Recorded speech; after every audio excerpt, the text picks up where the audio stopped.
niimoodi katsetame siis oma uut anamorfilist objektiivi. See ROI 35 millimeetrit, mille ma eile kätte sain. On reede, 5. veebruar. Väljas külm, talveilm 12 kraadi. Päris palju lund on meil. Ja kummalisel kombel ei ole see suur koroonaviiruse tõbi veel üle läinud.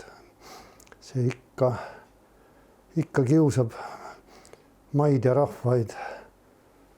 Ja meil on neid haigestumisi ka ikka üsna palju veel, kuigi nüüd on vaktsiinid olemas ja süstitakse, aga Eestis on alles vaktsineeritud mingi üle 30 000 elanikku ja kui palju see aega võtab, et kõik, kes soovivad seda vaktsiini saaksid, seda ei oska ette kujutadagi. Ja suurem osa ajast ma ikkagi olen kodus, töötan kodus. Jah, et nüüd ma töötan siis 0,2 asemel poole kohaga, sest meie Regilaulu projekt sai raha. Ja võib-olla käin ka sagedamini natuke linnas. Olen lõpetamas ühte artiklit, mis ühendab mingil mõttelisel tasandil meie vanad laulud ja mansi folkloori, õigemini see tasand on eepika ja ma mõtisklen selles artiklis selle üle, mismoodi võisid meie eepilised laulud kunagi välja näha enne seda, kui neisse tungis sisse lüüriline kangelane.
Eesti Vabariigi 103. sünnipäev. Nii ta on. Just. Oleme elanud selle ajani.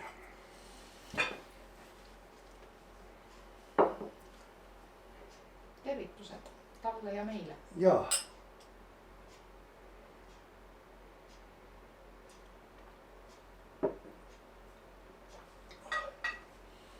Nii, aga siis.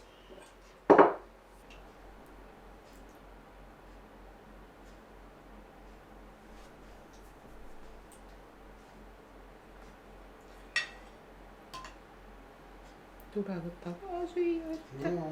Kõik läheb muidu külmaks. Kõtt. Kõtt, ma ütlen sulle.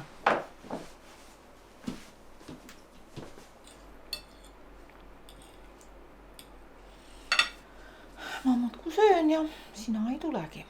Tulen. Oi.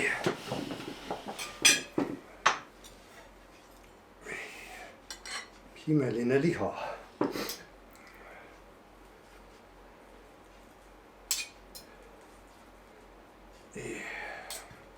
Äragi kuivanud. Joo, aga see ei loe.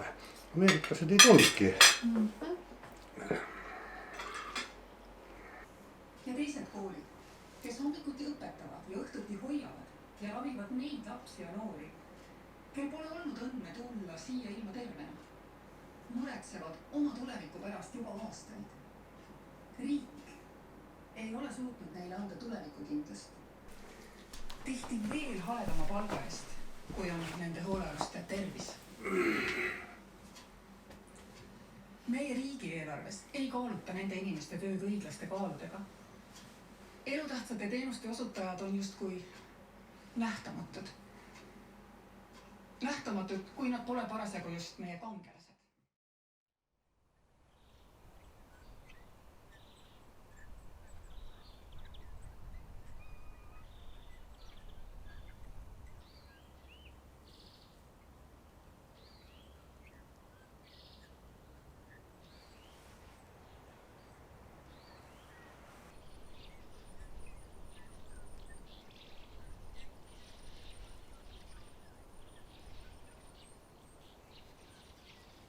Täna on siis veebruari eelviimane päev, 27. ja koroonaviiruse Eestisse saabumise aastapäev, mida me tähistame siis nii, et täna on meil positiivseid testide järgi üle 1500. Masendav. Ei taha see asi üle minna mitte kuidagi. Kuigi nüüd hakkab nagu kevad edenema vaikselt ja võiks juba tore olla. Ja maailm võiks avaneda, aga ei. Kõige suuremat muret teeb see, et 29 päeva pärast ehk siis 28. märtsil on mul lennukipilet, mis viib ringiga Kopenhaageni kaudu Ateenasse ja sealt ma tahan sõita laevaga Samose saarele ja olla seal kuni 4. maini. Mis praeguseid asju arvestades on igavesti suur seiklus. Suur seiklus, kui siit kodumaalt üldse minema pääseb ja kui õnnestub teha see test õigel ajal enne sõitu ja see osutub ka negatiivseks ja nõnda edasi, siis ma usun, et ma jõuan sinna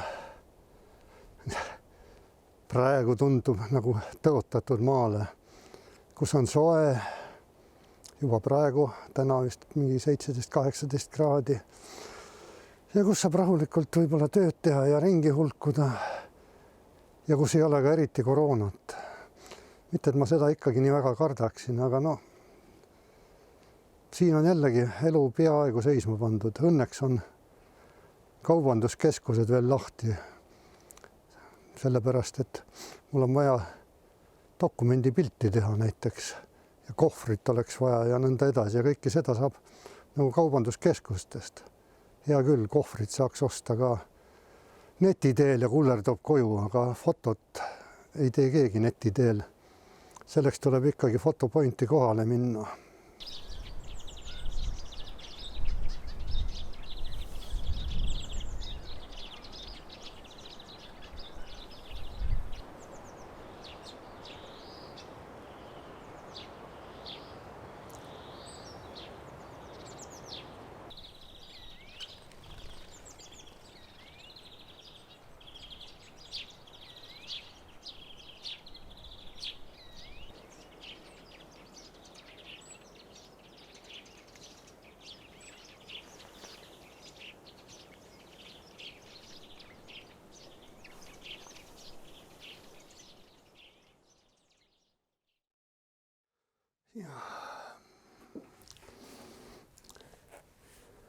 Et täna on 10. märts. See tähendab, et 2 päeva pärast on meil koroonakriisi aastapäev, kui 12. märtsil kehtestati erakorraline seisukord. Ja kõik see kestab tänase päevani, kes oskas seda omal ajal arvata. Täitsa kummaline. Või ma ei tea, ma ei oska leida sõnu isegi. Mis asi see nüüd on? Kui mõelda, et mul ilmus juba teine raamat nüüd koroonakriisi ajal, mida ma ei saa nagu normaalselt esitleda inimestele. Samamoodi ma ei saa sõita Saamusele, kuhu ma tahtsin sõita, et seal lõpetada oma ekspeditsioonide raamat. Sellepärast, et juba teist korda on tühistatud piletid, lennupiletid. Kui meil esimene kord tühistati Kopenhaagen-Ateena pilet ja siis paar päeva hiljem ma võtsin uued piletid, nüüd siis täna tuli meil, et on tühistatud Tallinn-Kopenhaagen pilet. Ja nüüd ei ole enam kuhugi minna, seda teed mööda edasi. Ma olen selle Air Balticu külge voucheritega seotud juba eelmisest aastast, kui meil tühistati Malaga lend, mis pidi toimuma märtsis, kui me tahtsime Andaluusiasse minna. Ja nii see asi läheb. Ja praegu mõtled, et see oli naeruväärne. Kui eelmine aasta eriseisukord kehtestati, siis meil, ma ei tea, kui palju meil haigeid oli, pärast selle lõpuks kusagil oli või mingil ajal oli 1200 üldse kokku. Nüüd on 1500 päevas umbes haigestunut. Haiglad on täis ja uuesti pandi Eesti lukku, ainult et nüüd ei kuulutatud välja seda eriolukorda. Praegu on seadused nii palju ümber tehtud, et saab niisama ka suured piirangud peale panna. Nii et alates homsest, neljapäevast läheb Eesti tegelikult jälle täitsa lukku. Ja 4. on selline tuisk, mis kestab eile õhtust saadik. Ma ei tea, vahepeal oli juba selline lootus, et hakkab kevad tulema, nüüd on tuisk. Tuul ajab lund ja on väga külm väljas. No mis väljas, väga külm, aga kui 10 kraadi külma tugeva tuulega, siis on ikka tõsine asi, käed külmetavad ja nõnda edasi. Nii et nüüd ei jää muud üle, kui oodata siis Eestimaa kevad, et mul hakkab 29. märtsi lõpust hakkab puhkus. Ma ei saa kuhugi minna sel ajal. Pean istuma kodus ja vaatame. Ma loodan, vähemalt selleks ajaks läheb ilm normaalseks.